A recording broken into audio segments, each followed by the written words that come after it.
விஜயோட செயல்பாடுகளை எப்படி பார்க்குறீங்க? முதல் தலைமுறை வாக்காளர்களிடம் ஓரளவு தாக்கத்தை ஏற்படுத்தியிருக்கிறது. விஜய் அவர்களுடைய ரசிகலாக இருக்கக்கூடிய தம்பிகள்லாம் அவங்க மனசுலாம் எங்கள் தலைவர் வந்துட்டார் 2026 முதலமைச்சராக போகிறாருங்கிற கற்பனையில் பேசிக்கிட்டு இருக்காங்க. இது போன்ற அரசியல் என்பதெல்லாம் ஆணவ அரசியலாக மக்களால் பாதிக்கும். உடனடியாக நான் முதலமைச்சர் ஆகணுங்கிற ஒரே கனவோடு வந்தால் அந்த கனவை தமிழர் ஒருவரை துணை குடியரசுத் தலைவர் ஆக்கியிருக்காங்க. நீங்கள் எப்படி பார்க்குறீங்க? RSSகார் என்பதற்காக ஆக்கியிருக்கிறார். இந்த நாடாளுமன்ற தேர்தல் வெற்றியை திருடப்பட்ட வெற்றியாக தான் நாம் கருதுகின்றோம். அதுலேயும் ஒரு தில்லுமுன் நடந்திருக்கு. இது அதிமுகவா அமித்ஷா திமுகவா? சீமானால பாஜகவை முறியடிக்கக்கூடிய பலம் அவருக்கு இருக்கிறதா? இல்லை. நடிகர் விஜய் என்ன பண்ணிட்டாரு, பாசிசம்னா நீங்கள் என்ன பாயாசமாண்டு நக்கல் செய்வதன் மூலமாக, அப்போ ஒரு முறை நீங்கள் தேர்தலில் தோத்துட்டா ஜெயிக்கிறதுக்காக நீங்கள் யாரோட வேணாலும் சரிவீங்களா? குறைந்த விலை நிறைந்த தரம், தங்கள் தேவைகள் அனைத்தும் ஒரே இடத்தில். ஜெயச்சந்திரன். ஆச்சி ராயல் குலோப் ஜாமுன் பேக்ஸ், ஒன்று வாங்கினால் ஒன்று இலவசம். வணக்கம் தோழர். வாழ்த்துக்கள். அரசியல் பணிகள்லாம் எப்படி போயிட்டு இருக்கு? இல்லை, நாம் அரசியல் பணிகளை பொறுத்தவரை மக்களுக்கு நாம் செய்யக்கூடிய கடமையாக கருதி அவற்றையெல்லாம் முன்னெடுக்கின்றோம். வெற்றி தோல்விகள், கூட்டணிகள், கள நிலவரங்கள், பரபரப்புகள் இவற்றையெல்லாம் கடந்து எப்போதும் போல எங்களுடைய பணிகள் அதே உற்சாகத்தோடு களத்தில் செயலாற்றப்பட்டு கொண்டிருக்கிறது. அதாவது 2018-21 சட்டமன்ற உறுப்பினராக இருந்த காலகட்டத்துக்கும் இப்போ ஏதாவது கொஞ்சம் வேறுபாடு அந்த மாதிரி இருக்கா? அந்த காலகட்டத்தில் தமிழ்நாடு சட்டமன்றம் பல்வேறு நெருக்கடிகளை சந்தித்தது. நம்பிக்கையில்லா தீர்மானங்கள். ஆமாம்.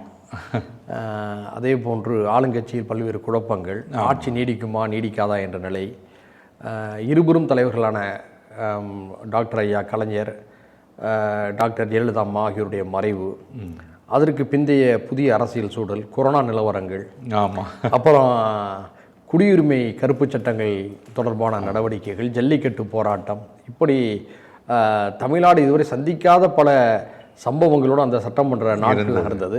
அப்போது எங்களுக்கு கூடுதல் கடமை இருந்தது. அதனால் எங்களுடைய பணிகள் பாரிய அளவில் இருந்தது, பெரும் வரவேற்பை பெற்றது.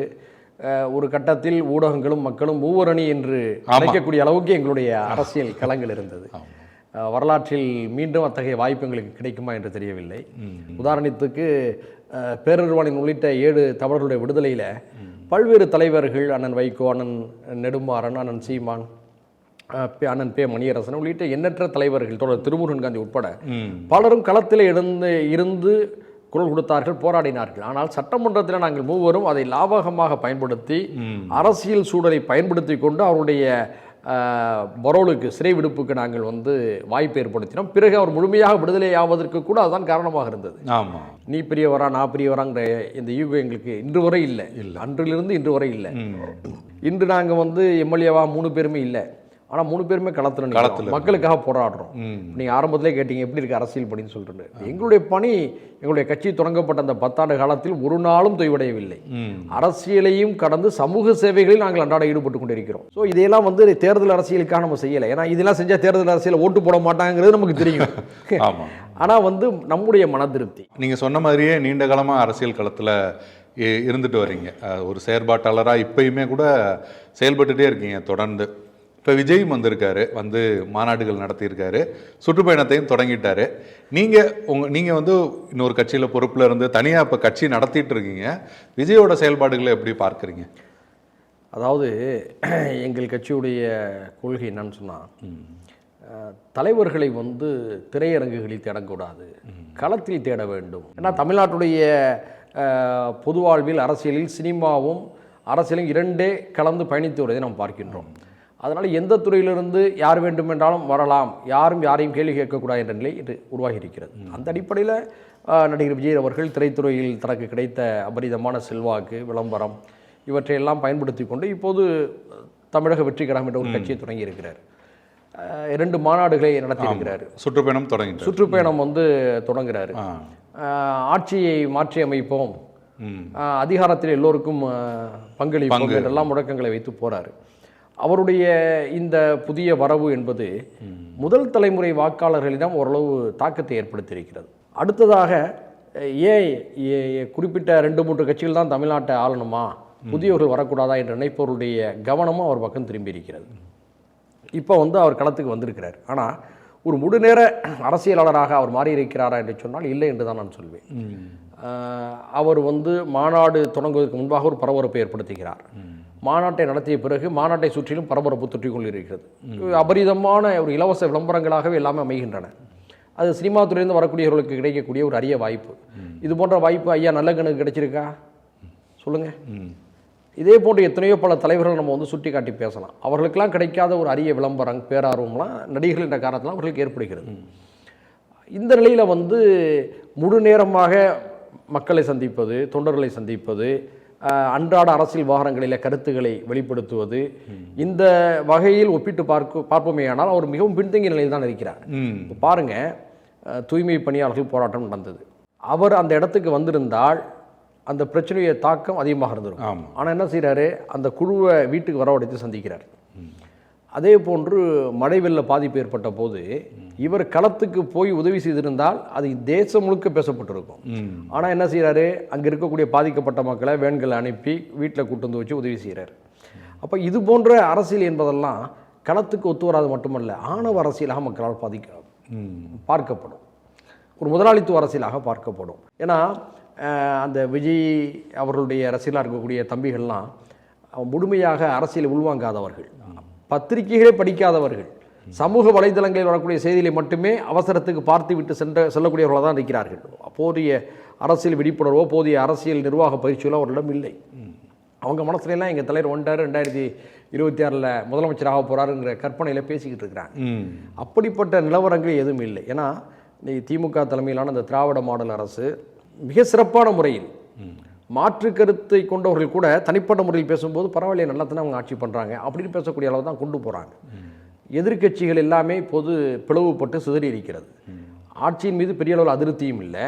அப்படியே அதிருப்தி வருவதாக இருந்தாலும் அந்த அதிருப்தி அறுவடை செய்யக்கூடிய அளவுக்கு எதிர்க்கட்சிகளிடமும் ஒரு ஒருங்கிணைப்பு இல்லை. இந்த நிலையில் எப்படி ஆட்சி மாற்றம் நடக்கும் என்பதை கூட அந்த தொண்டர்கள் இன்னும் சிந்திக்கலை. அந்தளவுக்கு அவர்கள் இன்னும் அரசியல் முதிர்ச்சி வரலை. இப்படிப்பட்ட நிலையில் விஜய் அவர்கள் என்ன செய்யணும், தன் தொடர்கள் முதல்ல அரசியல் படுத்தணும், ஜனநாயக தன்மைகளை சொல்லிக் கொடுக்கணும். நம்ம யாரையும் வந்து அரசியல் வரக்கூடாது அப்படின்னு சொல்ல விரும்பலை, அரசியலை சிறுமைப்படுத்த விரும்பலை. நல்ல அரசியலை கற்றுக் கொடுங்கள், அதன் மூலமாக நாட்டுக்கு நல்லது நடந்தால் எல்லாரும் வரவேற்க தான் போகிறோம். ஆனால் எதையுமே சொல்லிக் கொடுக்காம உடனடியாக நான் வந்து முதலமைச்சர் ஆகணுங்கிற ஒரே கனவோடு வந்தால் அந்த கனவை நிறைவேற்றக்கூடிய இடமாக தமிழ்நாடு இருக்காது. ஏமாற்றத்தை தான் சந்திப்பார். பொதுவாக வந்து இப்போ திமுகவே அவர் கடுமையாக விமர்சனம் பண்ணுறாரு. குறிப்பாக வந்து இஸ்லாமியர் நலன் சார்ந்த அவர் கொஞ்சம் கடுமையாகவே விமர்சிக்கிறாரு. தன்னையுமே இல்லை தாவேக்காவையுமே வந்து ஒரு இஸ்லாமியர் நலனில் அக்கறை உள்ள ஒரு கட்சியாகவும் முன்னிறுத்துறாரு. இந்த விஷயங்களை நீங்கள் எப்படி பார்க்குறீங்க? அவர் அத்தகைய பார்வையோடு தன்னையும் உருவாக்கி கொண்டு தன் கட்சியினரையும் அத்தகைய எண்ணங்களோடு உருவாக்குவார்களே ஆனால் நமக்கு மகிழ்ச்சி தான். ஆனால் இப்படியெல்லாம் செய்கின்ற காரணத்தினாலேயே சிறுபான்மை மக்களோ அல்லது மதச்சார்பற்ற சக்திகளோ அவரை ஏற்றுக்கொள்வார்கள் என்று சொன்னால் ஏற்றுக்கொள்ள தயங்குவார்கள். காரணம், இது போன்ற சிந்தனைகளும் பேச்சுகளும் பேச்சளவில் மட்டுமே மேடையளவில் மட்டுமே இருக்கக்கூடாது, களத்திலும் இருக்க வேண்டும். அதைத்தான் மக்கள் எதிர்பார்க்குறாங்க. ஆனால் வந்து நடிகர் விஜய் என்ன பண்ணிட்டாரு, கொள்கை ரீதியாக நாங்கள் பாஜகவை எதிர்க்கிறோம், அரசியல் ரீதியாக திமுகவை எதிர்க்கிறோம்னு சொன்னார். சொல்லிவிட்டு இவங்க ஃபாசிசம்னா இவங்க என்ன பாயாசம்னு ஒரு கேள்வி கேட்டார். அப்போ அவருடைய பார்வை என்பது சமூக நீதியையும் மதச்சார்பின்மையும் பேசக்கூடிய திமுகவையும் சமூக நீதிக்கு எதிராக செயல்பட்டு மதச்சார்பின்மை அளிக்கக்கூடிய பாஜகவையும் சம அளவிலே ஒரே தட்டில் வைத்து பார்க்கக்கூடியதாக இருந்தது. இதை யாரும் ஏற்கவில்லை. இது தவறான பிழை, மறைமுகமாக பாஜகவுக்கு தான் வலிமை சேர்க்கும் என்று நாம் எல்லாம் குற்றம் சாட்டுகிறோம். எனவே அவருடைய சிறுபான்மை மக்களின் மீதான இல்லை, கடந்த காலத்தில் இப்போ நீங்களுமே கூட விமர்சனம் பண்ணியிருக்கீங்கல்ல, திமுக வந்து கொஞ்சம் இஸ்லாமியருக்கு விரோதமாக செயல்படுறாங்க. திமுகவை மட்டுமல்ல, பாஜகவோடு திமுக இருந்த காலகட்டத்தில் திமுகவை கடுமையாக விமர்சித்திருக்கிறோம். அதனோடு பாஜகவோடு கூட்டணி இருந்த எல்லா கட்சியிலையும் நாங்கள் விமர்சித்திருக்கிறோம். அதிமுக பாஜகவோடு இருந்த காலகட்டத்திலும் அதிமுக விமர்சிச்சிருக்கிறோம். இப்போ அதிமுக நம்ம விமர்சிக்கிறோம். அதாவது அரசியல் சாசன சட்டங்களுக்கு எதிராகவும் மதச்சார்பின்மைக்கு எதிராகவும் சமூக நீதிக்கு எதிராகவும் யாரெல்லாம் செயல்படுகிறார்களோ, யாரெல்லாம் அந்தந்த காலகட்டத்தில் அந்த பாஜகவை ஆதரித்திருக்கிறார்களோ அவர்களை அன்றும் எதிர்த்தோம், இன்றும் எதிர்க்கிறோம், நாளையும் எதிர்ப்போம். அதில் மாறுபட்ட கருத்தை இல்லை, சமரச பேச்சுக்கே இடம் இல்லை. அதுதான் கேட்குறேன். அப்படி ஒரே காலகட்டத்தில் ரெண்டு பேரும் எதிர்க்கும் போது விஜய்க்கும் அந்த ஒரு ஆப்ஷன் இருக்கும்ல. தமிழ்நாட்டில் சில ஆட்சி அதிகாரம் சார்ந்து திமுக விமர்சிக்கிறாரு, மேலே வந்து அவர் வந்து ஒரு கொள்கை ரீதியாக நான் பாஜகவை விமர்சிக்கிறேன் அப்படின்னு சொல்கிறாரு. அது இப்போ கடந்த காலத்துலேயும் அது மாதிரி நடந்திருக்குல்ல. அதாவது நான் என்ன சொல்கிறேன்னா, கடந்த காலத்தில் அத்தகைய தகவல் நடந்திருப்பதெல்லாம் நாம் கண்டித்தோம் என்று நான் எப்போதும் சொல்கிறேன். ஆமாம், அதில் எந்த மாறுபட்டம் கருத்து இல்லை. ஏன்னா ஒவ்வொரு காலகட்டத்திலும் அரசியலுடைய தட்பவெப்பம் எப்படி இருந்ததோ அதற்கேற்ப நம்முடைய எதிர்வினைகளும் இருந்திருக்கிறது.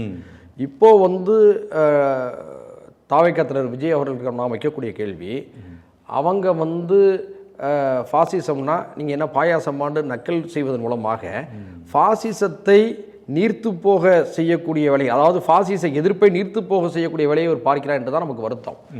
அதாவது திமுக மிக கடுமையாக பாசிசத்தை எதிர்க்கிறது, கொள்கை அளவில், செயல்பாட்டு அளவில். ஆனால் அவர் வந்து மறைமுகமாக டீலிங்கில் இருக்காங்க அப்படிலாம் சொல்கிறாரு. அதாவது அது எனக்கு தெரியாது. அதாவது நமக்கு வந்து ஒரு கட்சியை வந்து ஏ டீம் பி டீம் அப்படிங்கிற சொல்கிறதுல எனக்கு வந்து உடன்பாடு இல்லை. ஆனால் விஜய் அவர்களுடைய அரசியலில் ஒரு தெரிவு இல்லை. திமுகவையும் பாஜகவையும் சம அளவில் வைத்து பார்ப்பதில் நியாயம் இல்லை. இதுதான் என்னுடைய கருத்து. இப்போ தொடர்ச்சியாக வந்து சீமான் வந்து ஏற்கனவே பெரியார் விமர்சனம் அப்படின்றது போயிட்டு இருந்தது. தொடர்ச்சியாக பார்த்தீங்கன்னா இப்போ நிறைய இஸ்லாமிய அமைப்புகளை கூப்பிட்டு வந்து கூட்டங்கள் வந்து நடத்துகிறாரு. அவரும் இது போன்ற விமர்சனங்களை தான் வந்து முன்வைக்கிறார். குறிப்பாக வந்து திமுக குஜராத் கலவரத்தில் நடந்த விஷயங்கள், இது போன்ற விஷயங்களை தான் முன்வைக்கிறாரு. திமுகவுக்கு நீங்கள் எப்படி சப்போர்ட் பண்ண முடியும் அப்படின்ற மாதிரியான கேள்விகளை வந்து முன்வைக்கிறாரு. நீங்கள் அதை எப்படி பார்க்குறீங்க? அதாவது சமீப சில வருடங்களாக அவருடைய கருத்தியல் போக்கில் கடுமையான பிழை ஏற்பட்ட பிறகு அரசியல் ரீதியான உறவுகளை நாம் துண்டித்து கொண்டோம். அதாவது பெரியாரை இழிவுபடுத்துவதில் பாஜகவினரை விட மிக அதிகமாக ஆர்வம் காட்டியதை தமிழ்நாடு பார்த்தது. அவருடைய எழுச்சி நல்ல முறையில் போய்கிட்டு இருந்துச்சு. எப்போது அவர் பெரியாரை சாடத் தொடங்கினாரோ, பெரியாரை சிறுமைப்படுத்த தொடங்கினாரோ, அன்றிலிருந்து அவருடைய வீழ்ச்சி தொடங்கிவிட்டதை நாம் பார்க்கின்றோம். அவர் வந்து குஜராத் கலவரத்தை மையமாக வைத்து திமுகவையெல்லாம் விமர்சித்தார் என்று சொன்னார். நாமும் தான் விமர்சித்தோம், கடுமையாக விமர்சித்தோம். கடந்த காலத்தில் அப்படி இருந்தாங்களே அப்படின்னு சொல்லி பேசிக்கிட்டு நிகழ்காலத்தை இழந்து விட முடியாது. இன்னைக்கு அரசியல் சாசன உரிமைகளை பாதுகாக்க வேண்டிய பெரும் கடமை இருக்கிறது. தேர்தல் ஆணையத்துடைய சுதந்திரம் பறிக்கப்பட்டிருக்கிறது, நீதித்துறையுடைய சுதந்திரம் தள்ளாடி கொண்டிருக்கிறது, மத்திய அரசின் கட்டுப்பாட்டில் இருக்கக்கூடிய சுதந்திரமான இடி உள்ளிட்ட துறைகள் அனைத்துமே ஒரு சார்பாக மாறிக்கொண்டிருக்கின்றது. மகாராஷ்டிரத்தில் அதிகமான வாக்காளர்களை இணைத்து தேர்தல் வெற்றியை திருடினார்கள். இப்பொழுது பீகார் என்ன செஞ்சிருக்காங்க, 65 லட்சம் வாக்காளர்களை நீக்கி தேர்தல் வெற்றியை திருட துணிகிறார்கள். அப்போ அதிலே ஒரு தில்லுமு நடந்திருக்கு. இந்த நாடாளுமன்ற தேர்தல் வெற்றியை திருடப்பட்ட வெற்றியாக நாம் கருதுகின்றோம். அப்போ அதை போய் சீமான் குறை சொல்லியிருந்தார். நான் சீமானால பாஜகவை முறியடிக்கக்கூடிய பலம் அவருக்கு இருக்கிறதா? இல்லை. இவர் வந்து பிஜேபி எதிர்க்கிறாரு, வரவேற்கிறோம். பெரியாரை திட்டினா எப்படி மக்கள் ஏற்றுக்கொள்வார்கள்? அவங்க இன்னும் சில கேள்விகள் வந்து முன்வைக்கிறாங்க. என்னன்னா, ஆர்எஸ்எஸ் அமைப்பை வந்து ஒரு சமூக அமைப்புன்னு சொன்னது. இன்னொன்று கலைஞர் சொன்னார், முரசொலியிலே வந்திருக்கு அப்படின்னு சொன்ன விஷயங்களையும் சரி, கூடுதலாக வந்து பாஜக வந்து தமிழ்நாட்டில் வந்து இந்த அரசியல் களத்துக்கு கொண்டு வந்து வெற்றி பெற வச்சதே, வளர்ந்ததுக்கு காரணமே திமுக தான் அப்படின்ற கருத்துக்களை முன்வைக்கிறாங்களா? அதை நீங்கள் எப்படி பார்க்குறீங்க? அன்னைக்கு முரசொலியில் வந்ததுக்கு ஆசிரியர் கி வீரமணி அவர்களே விடுதலையில் பதிலளிச்சிருக்கிறார். அந்த பதில் தான் நம்முடைய பதிலும். அதையெல்லாம் நம்ம யாரும் நியாயப்படுத்தலை, தவறுன்னு தான் சொல்கிறோம். இப்போ வந்து நீங்கள் அதிமுக கூட்டணியிலேருந்து எம்எல்ஏ ஆனீங்க. ஆமாம், ஜெயலலிதா அவர்கள் இருந்தபோது இப்போ அதிமுகவில் நடக்கிற இந்த நிகழ்வுகள் அதெல்லாம் நீங்கள் எப்படி பார்க்குறீங்க? ரொம்ப வருத்தமாக இருக்குது. அதாவது நம்ம அந்த கூட்டணியிலேருந்து வெளியே வந்திருக்கலாம், ஆனால் தமிழ்நாட்டுடைய பரந்துபட்ட எதிர்கால நலனை கருத்தில் கொண்டு பார்க்கின்ற பொழுது அதிமுக இருப்பு அவசியமாகிறது. எதிர்க்கட்சி தலைவர் திரு எடப்பாடியார் டெல்லிக்கு போகிறார். போகும்போது தமிழ்நாட்டில் என்ன சொல்லிட்டு போனார்னா, அங்கே கட்டின அதிமுகவுடைய அலுவலகத்தை பார்க்க போகிறேன்னு சொல்லிட்டு போய் ரகசியமாக திருட்டுத்தனமாக ஒளிந்து போய் அமித்ஷாவை சந்திக்கிறார், பாஜக தலைவர்களை சந்திக்கிறார். 31 வருஷம் தமிழ்நாட்டை ஒரு ஆண்ட கட்சியை சேர்ந்த ஒரு பொதுச் செயலாளர், ஏறத்தாழ 4 வருடங்களுக்கு மேலாக முதலமைச்சராக இருந்த நீங்கள் ஏன் இப்படி பொய்யை சொல்லிட்டு ஒளிந்து போய் அவங்களை சந்திக்க வேண்டிய தேவை இருக்குது? இது அதிமுக தொண்டர்களை மட்டுமல்ல, தமிழ்நாட்டு மக்களுக்கும் மிகப்பெரிய எரிச்சலை ஏற்படுத்தியது. இன்றைக்கி செங்கோட்டையன் என்ன பண்ணுறாரு, ஒரு சாமி கும்பிட போகிறேன், ஹரித்துவாருக்கு நான் சாமி கும்பிட போகிறேன்றாரு. எல்லாருமே சரி, அவர் மன அமைதிக்கானு போகிறாரு, பல மன உளைச்சல்கள் கட்சியில் அப்படின்னு நினச்சாங்க. திடீர்னு போனாண்டா அவர் சாமி கும்பிட போகல, அமித்ஷாவை பார்க்க போயிருக்கார். அமித்ஷாவை பார்க்க போயிட்டு அவர் அமித்ஷாவை பார்த்தாரா என்பது இதுவரையும் தெரியலை. ஒரு ஃபோட்டோ வெளியில்ல, அமித்ஷாவை செய்தியாக வெளியில்லை. இவர் தான் சொல்கிறார், நான் பார்த்தோம் அப்படின்னு சொல்லிட்டு. சரி, பார்த்துட்டு என்ன சொல்கிறாரு, ஒரு கோரிக்கை வச்சாராம். ஈரோடு ஏற்காடு எக்ஸ்பிரஸ் ரயில் வந்து முன்னாடியே கிளம்பி போகுது, காலையில் 3 மணிக்கெலாம் சென்னைக்கு போகிறதுனால மக்கள் சிரமப்படுறாங்க, அதை நீங்கள் சரி பண்ணி தாங்கன்னு எழுதி கொடுத்துட்டு போங்க அப்படின்னாங்க. இதை சென்னையில் இருக்கக்கூடிய தென்னக ரயில்வே கோட்டை மேலாளர்கிட்ட மனு கொடுத்தாலும் போதும், அவர் செஞ்சு கொடுக்க போகிறார். இதுக்கு போய் உள்துறை அமைச்சரை போய் சந்திக்கணுமா? இல்லை, அங்கே ரயில்வே மினிஸ்டர் இருந்தார், அவர்கிட்ட சொன்னேன் அப்படின்னு. அதாவது ரயில்வே மினிஸ்டர் இருந்தாங்க, யாருக்கு ஃபோட்டோ ஆதாரம் இருக்கா? இவர் தான் சொல்கிறார். அதாவது என்னுடைய சந்திப்பில் தனிப்பட்ட நலன் மட்டுமல்ல, தமிழ்நாட்டுடைய நலன் இருக்குங்கிறத காட்டுறாராம். அப்போ எதுக்கு நீங்கள் வந்து சாமி கும்பிட போகிறோன்னு சொல்லிவிட்டு அங்கே போகாமல் இங்கே போனீங்க? இதெல்லாம் அதிமுக தலைவர்களுடைய அரசியல் பலகீனத்தை காட்டுகிறது. ஏன் சம்மந்தம் இல்லாமல் அமித்ஷாட்ட போகிறீங்க? இது அண்ணா திமுகவா அமித்ஷா திமுகவா? இதெல்லாம் ரொம்ப கவலைக்குரியதாக இருக்குது. அதனால தான் நாம் வந்து மீண்டும் மீண்டும் வலியுறுத்துகிறோம். நாம் இன்றைக்கி வேறு கூட்டணியில், நாங்கள் இந்தியா கூட்டணியில் இருக்கிறோம். அரசியல் ரீதியாக அவருடன் மாறுபடலாம், ஆனால் அந்த கட்சி நல்லா இருக்குன்னு நம்ம நினைக்கிறோம், தமிழ்நாட்டுடைய நலனுக்காக. இப்போ 2024 தேர்தலில் வந்து அவர் தனிச்சு வந்து அதிமுக வந்து போட்டிட்டாங்க. அவர் வந்து பிஜேபியோட நாங்கள் எப்போதுமே வந்து கூட்டணி இல்லை அப்படின்லாம் அறிவிச்சார். அவருக்கு ஒருவேளை போதிய ஆதரவு வெற்றி கிடைக்கல அப்படின்றதுனால இந்த மனமாற்றம் வந்து நடந்திருக்குமா? அதாவது அரசியல் என்பது வெற்றி தோல்விக்கு அப்பாற்பட்ட ஒரு கொள்கை களமாக இருக்க வேண்டும். அதுதான் நீண்டகால பயணத்துக்கு உதவும். துரதிர்ஷ்டவசமாக இப்போ இன்றைக்கு அதிமுகவுடைய தலைவர்களில் யாருமே ஒரு கொள்கை அடிப்படையில் சிந்திக்கக்கூடியவர்களாக செயலாற்றக்கூடியவர்களாக இல்லையோ என்ற ஒரு கேள்வி எடுக்கிறதா இல்லையா? அப்போது ஒரு முறை நீங்கள் தேர்தலில் தோத்துட்டா ஜெயிக்கிறதுக்காக நீங்கள் யாரோட வேணாலும் சேருவீங்களா? யாரோட வேண்டாலும் சேரலாம் என்பதில் வந்து உங்களை அடிக்கக்கூடியவர்களோடு நீங்கள் சேர்ந்து கொள்வீர்களா? இதான் நம்முடைய கேள்வி. அது இன்னும் மேலும் பலகீனத்தை ஏற்படுத்தும். இல்லை, பாஜக பற்றி சொன்னீங்க. பாஜக தமிழ்நாட்டை சேர்ந்த தமிழர் ஒருவரை வந்து துணை குடியரசுத் தலைவர் ஆக்கியிருக்காங்க. நீங்கள் எப்படி பார்க்குறீங்க? சார், இது வந்து அவரை தமிழர் என்பதற்காக ஆக்கலை, நல்லா புரியும், ஆர்எஸ்எஸ்காரர் என்பதற்காக ஆக்கியிருக்கிறார்கள், புரிந்து கொள்ள வேண்டும். தமிழர் என்பதற்காக ஆக்க வேண்டும் சொன்னோம்னா ஐயா நல்ல கண்ணுவை கூப்பிட்டோம், அல்லது நம்ம பட நெடுமாறன் ஐயாவை கூப்பிட்டோம், அல்லது இது போன்ற சித்தாந்தம் உள்ளவங்களையோ கட்சி அரசியலுக்கு அப்பாற்பட்டு அவங்க தேர்ந்தெடுத்து செஞ்சிருந்தாங்கன்னா தான் கட்சியை சேராத பொதுவாக இருக்கக்கூடிய தமிழ் உணர்வாளர்களை அவர்கள் துணை ஜனாதிபதி ஆக்கியிருக்கிறார் என்று சொல்லி பாராட்டலாம். அவர்கள் கட்சியை சேர்ந்த ஆர்எஸ்எஸ் சிந்தனையில் மிகவும் ஊறி போன ஒருவரை அவர்கள் தமிழ்நாட்டுடைய இந்தியாவுடைய துணை ஜனாதிபதி ஆக்கியிருக்கிறார்கள். காவிரிக்காக குரல் கொடுத்திருக்கிறாரா, முல்லை பெரியாருக்காக குரல் கொடுத்திருக்கிறாரா? முழுக்க முழுக்க பாசிசத்துக்காக குரல் கொடுத்தவர் திரு சிபிஆர் அவர்கள். அந்த சித்தாந்தத்தை நினைப்பால் அவர்கள் துணை ஜனாதிபதியாக தேர்வு செஞ்சிருக்கிறாங்க. இல்லை, பாஜகவினர் தொடர்ந்து முன்வைக்கிறாங்கல்ல, தமிழர் ஒருவரை ஆக்கியிருக்காங்க அப்படின்ற கருத்தை தொடர்ச்சியாக முன்வைக்கிறாங்கல்ல சார். தமிழர் ஒருவரை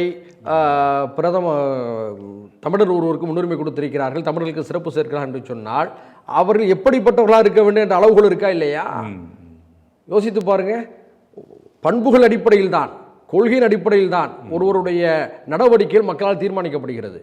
பாசிச சிந்தனை உள்ளவர்களை அவர்கள் தேர்வு செய்து தங்களுடைய கொள்கைக்கு பலம் சேர்க்கக்கூடிய பணிகளில் ஈடுபடுகிறார்களே தவிர தமிழர் நலனுக்காக அவர்கள் செய்தது என்ன? பாபர் மசூதி இடிப்பு அவர் வந்து தவறும் பாரா, சரின்னு தான் சொல்லுவார். குஜராத் கலவரங்களை அவர் வந்து தவறுன்னு சொல்லுவாரா? சரி என்று தான் சொல்லுவார். சிஏ சட்டத்தில் வந்து ஈழத்தமிழர்களை ஏன் நீங்கள் வந்து உள்ளடக்கலன்னு சொல்லி கேட்டால் ஈழத்தமிழர் ஆதரவாக பேசுவாரா? பேச மாட்டார். அப்படிப்பட்டவர் தான் சிபிஆர் அவர்கள். 2026 தேர்தலில் உங்களோட கட்சி எந்த கூட்டணி, நீங்கள் எங்கே போட்டியிட போகிறீங்க? கடந்த 2016 கட்சி தொடங்கிய போது அன்றைய முதலமைச்சராக இருந்த மாண்புமிகு ஜெயலலிதா அம்மா அவர்களுடைய அழைப்பினை ஏற்று அந்த கூட்டணிக்கு சென்று 2 தொகுதியிலே, கட்சி தொடங்கிய ஒரு மாதத்திலே நாங்கள் 2 தொகுதியிலே. ஆமாம், அவங்க எல்லாரும் ஆச்சரியமாக பேசினாங்க. அதுவும் அவங்கள்ட்ட பெறுறது பெரிய விஷயம். ஆமாம்.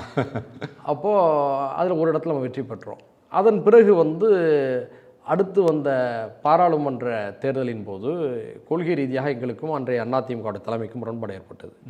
அப்போ நாங்கள் என்ன சொன்னோம்னா, நாங்கள் காங்கிரஸ் தலைமையிலான அந்த அணிக்கு தான் நாங்கள் வாக்களிக்க போகிறோம், வேலை செய்ய போகிறோம் என்பதை அறிவித்தோம். அறிவித்தது உங்களுடைய பதவியை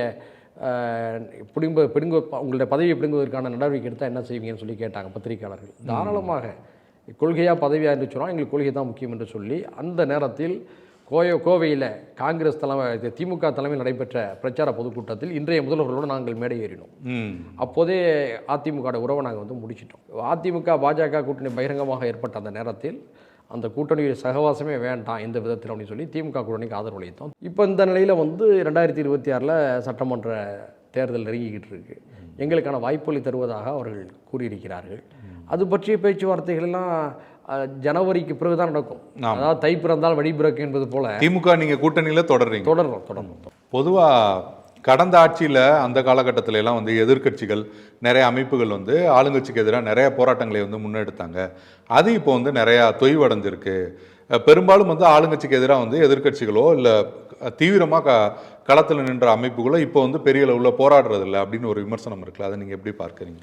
அது போராட்டங்களுடைய நியாயங்களை பொறுத்து தான் அது தீவிரம் பெறுகிறது. சில நடவடிக்கைகளை ஆளுங்க கட்சியில் இருக்கக்கூடிய கூட்டணிகள் வந்து ஏன் நீங்கள் கடுமையாக களத்தில் இறங்கி போராடலை அப்படின்னு சொல்லி அந்த கட்சியை நோக்கி சில பேர் கேள்வி கேட்குறாங்க. ஒரு அறிக்கையின் மூலமாக அதுக்கு தீர்வு கிடைக்கின்ற பொழுது எதுக்கு போராட்டம்? அறிக்கையின் மூலமாக தீர்வை பெற்றுக் கொடுக்கிறோம், அல்லது சந்திப்பின் மூலமாக தீர்வுகளை பெற்றுக் கொடுக்கிறோம். அத்தகைய வாய்ப்புகள் இந்த அரசில் நிறைய இருக்குது.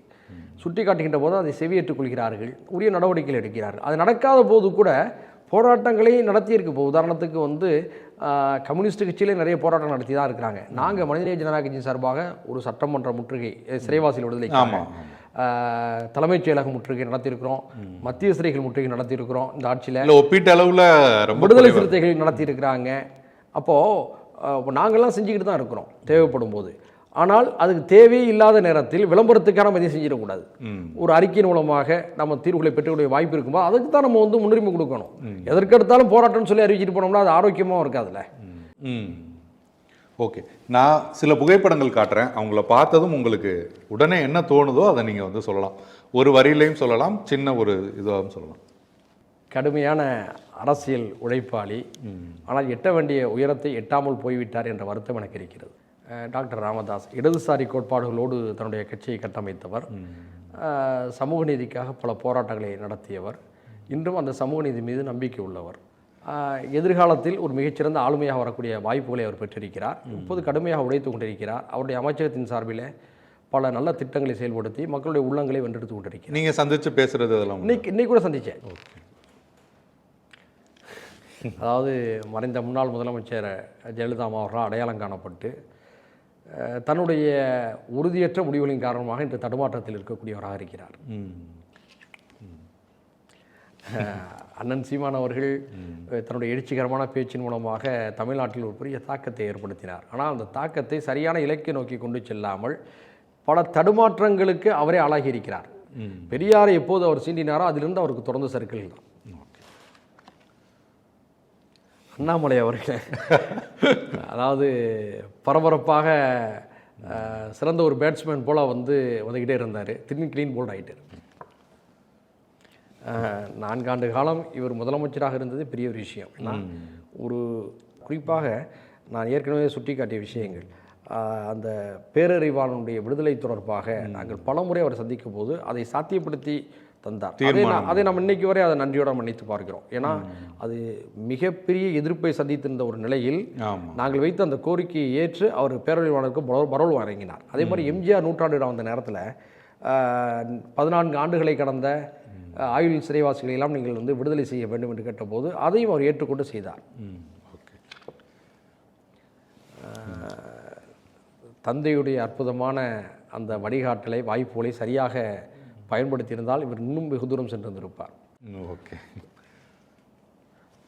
எந்த விதத்திலும் இவருடைய அரசியலை நம்மால் ஏற்றுக்கொள்ள முடியாது. காரணம், வாஜ்பாயும் அந்த கட்சியில் இருந்தார். வாஜ்பாயுடைய சித்தாந்தத்தோடு நமக்கு மாறுபட்ட கருத்து இருந்தது. ஆனால் இவர் குஜராத்தில் 3000க்கும் மேற்பட்ட முஸ்லீம்கள் இவருடைய ஆட்சியில் தான் படுகொலை செய்யப்பட்டார் குஜராத்தில். அந்த காலகட்டத்தை கடந்த பிறகு பத்திரிகையாளர் அவர்கிட்ட கேட்குறாங்க, அதை பற்றி என்ன நினைக்கிறீங்கன்ட்டு. ரோட்டில் காரை ஓட்டிகிட்டு போயிருக்கும்போது குறுக்க ஒரு நாய் அடிபட்டால் அந்த நாயை தூக்கி வீசிட்டு போவோம் இல்லையா, அப்படி தான் அந்த சம்பவம்னு சொன்னார். அப்படிப்பட்ட ஒரு இரக்கமற்ற ஒரு மனிதராக நாம் பிரதமராக பெற்றிருப்பது நமக்கு வெட்கக்கேடாக நான் கருதுகிறேன். ஓகே, அதாவது கேப்டன் விஜயகாந்த் அவர்களை சந்தித்து உரையாடிய பலரில் நானும் ஒருவன். உரையாடிய போது தான் தெரிந்தது அவர் மனதில் எந்த வஞ்சகமும் இல்லாதவர், கோபத்தையோ மகிழ்ச்சியையோ உடனடியாக வெளிப்படுத்துகிறார், ஏழை எளிய மக்களுக்கு உதவும் மனநிலை உள்ளவர் என்பதெல்லாம் அவருடன் நான் உரையாடிய போது நான் தெரிந்து கொண்டேன். ஆனால் அவருடைய மரணம் என்பது எப்படி ஜெயலலிதா அம்மா அவருடைய மரணம் திடீரென்று ஏற்பட்டு ஒரு பெரிய அனுதாபலை ஏற்படுத்தியதோ அதே போன்று தான் கேப்டன் விஜயகாந்த் அவர்களுடைய மரணமும் ஒரு பெரிய அனுதாபலை ஏற்படுத்தியிருக்கிறது. தமிழிசை அவர்கள் எங்களுடைய மரியாதைக்குரிய குமரி அனந்தன் அவர்களுடைய மகள். அந்த மகள் என்ற காரணத்தினால் ஒரு படி உயர்ந்து நிற்கிறார். ஆனால் தவறான கட்சியில் இருக்கின்ற காரணத்தினால அவர் ஏற்க முடியாத ஒரு நிலை இருக்கிறது. மகிழ்ச்சி, வாழ்த்துக்கள். ரொம்ப நன்றி. குறைந்த விலை, நிறைந்த தரம், தங்கள் தேவைகள் அனைத்தும் ஒரே இடத்தில். ஜெயச்சந்திரன். ஆச்சி ராயல் குலோப் ஜாமுன் பேக்ஸ், 1 வாங்கினால் 1 இலவசம்.